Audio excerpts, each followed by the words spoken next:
So guys, nag-order dito sa TikTok og vitamins no. So atong i-unbox atong vitamins guys. So ang ana nga vitamins is Black Gold. So mo ni ang iyahang packaging kani. Nya ang nakanindot niya guys. Kay nana siya ay sirens oh. May pagkapin nga sirens ba. Oh, may pagkapin.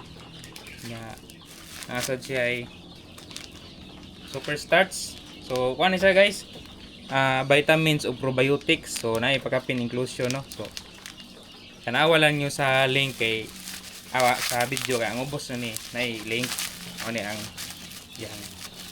yang product itself. Okay, yung secure kay pagkaputos. So, ang iyahang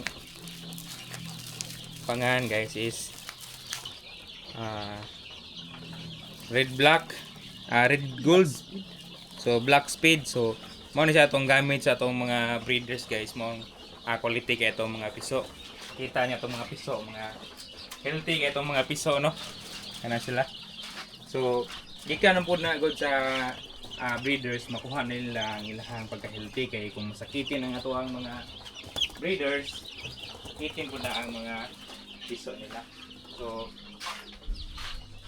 sa panyong iwat guys sa kuha na kanang palit na mo aning black speed. So black speed guys mapalit ni sa toong Yellow Basket no. Tanawan lang nyo dira sa Yellow Basket sa TikTok unya sa uban nga mga platforms is naapod na siya. So tanawan lang ninyo guys. So salamat guys sa pagtanaw o kape farming sa tanan.